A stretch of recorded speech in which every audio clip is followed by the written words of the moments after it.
First of all, again, just congratulate Virginia on a great season. Just a great competitive team. That quarterback is special. He is an unbelievable competitor, and just proud of what Bronco has done with his team and his program, and man, they're just going to continue to get better. But at the end of the day, what our team has done is super special. It's really hard to do what they've done, 13-0, and to stay focused week in and week out, and just continue to get ready. Is special. The leadership of this team, the will to win, is inspiring, really. And I'm just so thankful to have the opportunity to be a part of it. This never gets old. This is, what it's all about, and just a special, special time. And this team has prepared, they've trained, and they've believed all year for this moment, and so to see it come to fruition is pretty special. And to win our 5th ACC title game in a row and make college football history is really cool, and not something we set out to do. It's just something that's happened. We've just kind of been so busy trying to just be our best day in and day out, and you just all of a sudden you look up and we're in a situation like this, and I'm thankful for those previous teams that gave us this opportunity, and it's just a blessing, and hopefully we'll have an opportunity to go compete and see if we're good enough to get to the top of the mountain for the whole thing. We'll find out tomorrow, but these seniors won their 54th game today, and that's one off the college football record. So just an incredible, special group of young people. And then, this guy right here, we've had a lot of great wideouts come in here, and I think he had 9 for 182, and the career record 27 touchdowns in his career, and that ties Nuke and Sammy. Those guys are pretty good. Just pretty amazing. And I told him I'm not giving him a game ball. Next touchdown he gets, I'm going to get a game ball. He'll stand alone. So I'm just really proud of T and what he's done, and our offensive line, and what Trevor was unbelievable again. He's just been amazing really all year. And then Travis Etienne, 114 yards, and he became the first ever running back to have multiple 1,500-plus yard rushing seasons in our school history. And we've had a lot of great backs. So I'm just really proud of him. And special teams, he had a couple. Even though Potter kicked 5 times, he was 2 for 2. It was kind of a crazy deal out there, but he made 2 kicks, and our kickoff coverage was good. We stopped a fake, and then defensively we created 3 turnovers. We're probably up there in the top 5 in the country now in turnover margin. It's the best turnover margin team I've had since I've been a coach. So I'm just really proud of these guys, their consistency, and then super proud of Kayvon tonight against his home state school to have 9 tackles and 2 pass breakups. It was a captain for us tonight. So just a great night. Appreciate our fans. It was an amazing crowd, and appreciate everybody in Charlotte that worked so hard to make this ACC championship game a great venue and a great experience for both teams. So it was just awesome. I'm just happy for our fans. I'm happy for our administration, and I'm happy for Team 124, our 124th team at Clemson. These guys have done some great stuff. So we're going to enjoy it tonight. We've got a team meeting tomorrow, and we'll celebrate as a team at noon and find out who we're going to play, where we're going, and then these guys will get a little time off. We're going to hit the road. We got a very short window because everything's back a week this year, calendar-wise. But we're looking forward to the next challenge. But we'll enjoy this one tonight. Okay, questions first. We'll take questions for T first. Raise your hand. Let us know who you are, who you're with. First question in the middle of the room. Hey T, Trevor Groves, CUTires.com. As Coach mentioned, tying Nuke and Sammy for the Clemson career touchdown record. What does that mean to you? And also, it just seems that you guys as a wide receiver group, you're so selfless. Every game it might be somebody different that has a big game, and individual stats never seem to mean much to you guys. What is it about this group that makes you all so selfless? First of all, it's a great accomplishment. Just to be up there with those top 2 guys, and for our receiver room, we just go out there and just play. Don't worry about the stats. If one guy's doing good, we gonna congratulate him and just keep going. So. Third row to our left. Josh Needleman, Posting Courier. T, I saw you after that second touchdown sort of lay on the ground for an extra second, like suck up the moment. What was going through your head when you're doing that? I don't know. I just felt, it was just great, just that second touchdown. I don't know why, but I enjoyed that one the most, simply because I knew I was close to getting the record, but I never knew if I was gonna go back in the game or not. So I just enjoyed it, and so I guarantee you, his mama wasn't soaking it up. She was hooting and hollering and going crazy in the stands. I'll guarantee you, she was having a ball up there with his sister, I'm sure. Middle of the room. Gary with Daniel, Clemson Sport News. T, on the one catch you made on the sideline when you dragged your toe in, even in the press box, people were sitting there in awe, wondering if you got that toe in. How much time did you guys spend on that little toe tap drill and how that happened? Oh yeah, we definitely emphasize it in practice. We practice it almost every day. Coach Swinney, he says you touch, you catch, and I touched it, so I had to catch it. But I went in. Trevor threw the ball. He kind of threw it out of bounds a lot more than I thought he would, and I just kept a foot in. So. Middle of the room. T, Dabo said earlier this week about Trevor that he's probably playing significantly better than he was at this time last year, which is, I guess, kind of hard to believe in its own right. But what have you seen from him development this year as opposed to when you guys were at this point last year and getting ready to go on that playoff run? Yeah, that guy, he's playing with a lot more poise, a lot more confidence, and you can just tell, he's taking that leadership role in the team and commanding the offense. So. Front row to our right. AT, Chris Heidel from Herbston Radio. Just talk about you and Trevor's chemistry during practice and during the game. Just talk about how you guys work together. It's just like any other quarterback and receiver chemistry. Just go out there and practice. You catch balls in practice, it relate to the game. Just gotta keep practicing, and hopefully we come out here, Trevor throw a great ball, and it's 80-20 my way. So that's our mentality. Any other questions for T? All right, thanks. You can head back to the locker room. Congratulations, great job. Okay, questions for Coach Swinney?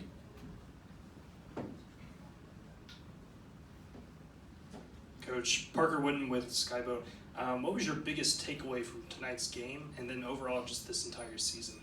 The biggest takeaway, these guys were ready. They were focused, and they were passionate about winning the game, and just super proud of, that we knew that they were going to have some unusual things, and we knew this quarterback was not going to be an easy out.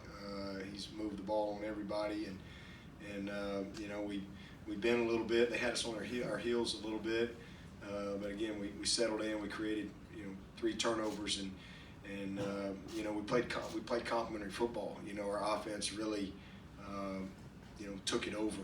I think we scored every time in the first half that we had it, and so it was just a dominant performance. Again, with plenty of things that we'll see on tape that we can learn from that I think will make us better as we move forward, and I'm thankful for that. But the guys were really focused, really locked in, and excited about the moment. Front row. Dabo, Rick Bonnell, Charlotte Observer. Dabo, what's distinctive about T, and what have you seen from the time he got there to now as far as how he's progressed? Yeah, well, he was more of a basketball player when he got here. he was a great high school player, jump ball guy, run down the field, throw it to him, make a guy. He was, Boney Maroney. He was about probably 100 and maybe 80 pounds, maybe when he got here, and now he's about close to 215. So he's just worked his tail off and developed physically. He had a lot to learn from a technical standpoint about the position and things like that, but he's just put the work in. Such a joy to coach. And I was just telling the guys in the team in our meeting in there,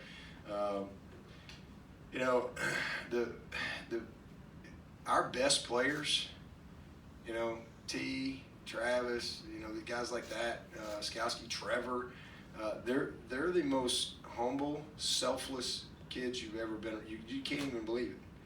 They're just so humble. They're humble superstars, if you will. They don't act like they're better than anybody, or they just put the work in. And whether T gets 1 ball or 10, he doesn't care. These guys are selfless, and they're happy for their teammates, and they set an example for everyone. And when your best player has such high character and humility and great respect for how you have to work to prepare week in and week out, and then they set that example, I mean, it just makes my job easy. And but he's just really worked his tail off from a fundamental standpoint, a technique standpoint, physical standpoint, his knowledge of the game, and he's just become a very talented route runner. He's got, you know, some freaky ball skills. I mean, he can make any type of catch. He's got kind of DeAndre Hopkins type ball skills. He's got Mike Williams length, but he's got some explosiveness to him as well. You know, he's a dynamic player and just a super young man. I mean, just an absolute joy to be around every single day. Never one problem ever. His mama, well, of course, if you met his mom's name's Lady, and if you got around Lady, you know what I'm talking about. She don't play, and she has done an amazing job raising him into the young man that he is. And I'm just honored that we were able to kind of take the baton from her and help develop him as a man as well as a player. He's special. Middle of the room. Coach Trevor Grove, CUTigers.com. Virginia had the most offensive success against you of anyone this season, even without Joe Reed. Your remarkable 300-yard streak came to an end tonight. But what were they doing so well the first couple of drives there to kind of move the ball so well, and what kind of adjustments did you have to make after that? Yeah, well, they broke contain a few times. You know, first of all, we didn't make some of the plays that were there. They made some plays, but there was a few plays there that we normally make that we didn't make. You know, missed a few tackles, and then we didn't set the edge a couple times, and he's just gonna hurt you. I mean, he's just that good. And then, you know, we had a 3-man rush one time, and they blocked us, and they were able to hold the ball and ran a long double move on the first big play. But they do a nice job with their scheme. They do a really nice job. They took a lot of easy throws, but more importantly, they had a lot of success on first down, and they kept a lot of, you know, what were they, 6 of 9 on third down. That's as good as anybody's done on us in, I don't know, probably 2 years on third down. We don't usually do that, but they just kind of nickeled and dimed us, and then he made plays. He made some plays with his legs. He made a couple competitive throws. But, you know, we settled in and eventually, you know, had a little run of punts there, which allowed us to really stretch it out because we were playing pretty efficiently on offense. I think we were 10 of 18 on third down. So I think we were 12 of 17 last week and 10 of 18 this week. That's unbelievable. You're going to win a lot of ball games when you're having that type of success on third down. So, man, give them credit. I mean, they just did a nice job, you know, again, with their scheme. Had a couple unusual things, and then, you know, it'll be good for us, to be honest with you. They put some good stuff on tape.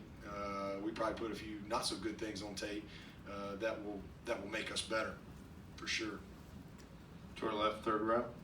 Mark Berman, the Roanoke Times. You mentioned your offense there. Were there certain things you saw in the Virginia defense, either during the game or on film and preparation, that you're able to take advantage of to make it an effective night, efficient night for you? Well, I mean, we felt like we matched up well, you know, up front.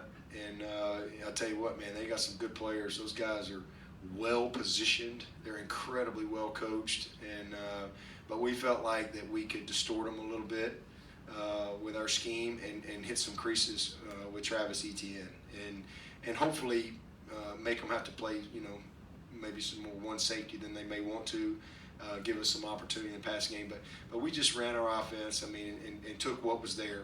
We had some soft edges for a while. We had some underneath throws that we took that we were able to get a lot of yards after the catch.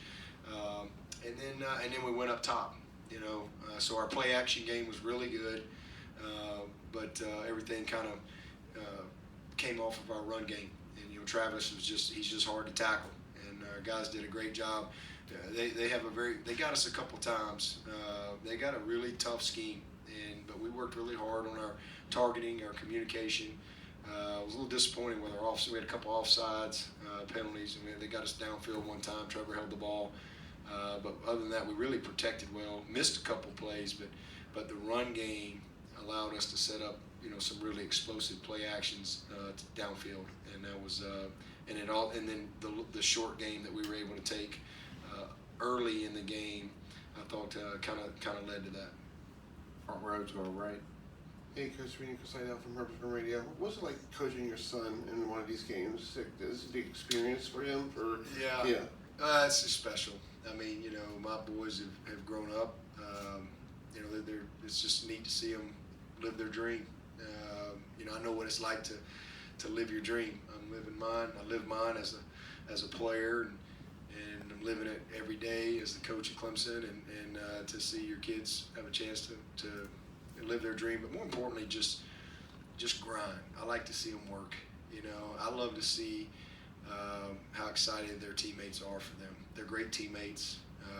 They're both great young men, and I think Drew got in there a little bit, but to see Will's worked his butt off for 3 years, and is a good little player, and just has to kind of fight for a niche here and there, and I'm just really proud of him. It's special because again, when I came to Clemson, I guess Will was 4.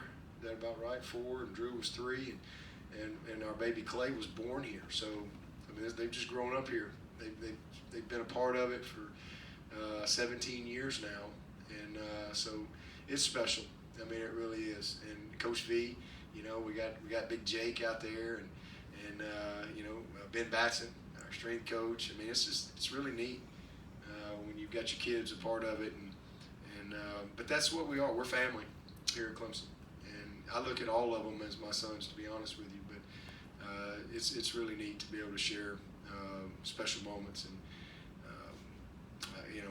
Will had a great play tonight. I didn't even know what the play call was. I was down there talking to I don't even know who I was talking to. I think I was talking to Trevor or somebody. I was down on the other end. Next thing I know, I look up and there goes Will taking off, and dadgummit, I had the career long. I think my career long was like, I want to say it was like 18 yards, and he smoked me. So that was all I had left, and he kind of gave that guy the business, as Ron Cherry would say, and made a nice run. But it was neat. It was neat. I almost missed it because I wasn't really looking, and I look up and there he goes, and it was the best part is seeing his teammates. How much fun they have to see him, be rewarded for his hard work. Last question, front row. Billy Witz with the New York Times. There's 3 undefeated teams that'll be in the playoffs. Somebody's got to be number 1, and the other 2 have to. Who won? Did Ohio State win? They came back and won. Just wondering, from where you sit, what are you expecting tomorrow? What do you think is going to be 1, 2, and 3? Oh shoot, man! I have no idea, and really don't care. I mean, as long as we can be somewhere in the top 4, I think we deserve that. I think we've earned that. I know we haven't played anybody all year, but hopefully we can get a chance to be somewhere in the top 4. Because I think these guys they deserve that. But it's hard. It's hard to be undefeated in any league. And Ohio State and LSU. I mean, unbelievable years because it is so hard. I have such a great appreciation for that accomplishment. LSU's been an unbelievable team. I would imagine they'd be one. I mean, I think they won pretty big, didn't they? I didn't see the end of it, but they were winning pretty big. And then, what was the Ohio State score? I don't know. It ended up was it close? 34-21. So pretty close game. I don't know. I don't even know who was number 1 last week. To be honest with you, but I would think one of them will probably be number 1, and we'll be in there somewhere. I would think we'll be probably 3 again. So it doesn't really matter. Just we'll play somewhere and play somebody and be thankful for the opportunity. And let's see who else. I guess Oklahoma. They won, didn't they? So Utah. I guess that's it. I guess there's no drama. There you go. Them old boys can sleep in tomorrow. Just sleep till noon. There it is. There's your show. All right, thank you. Okay, guys. Thank y'all.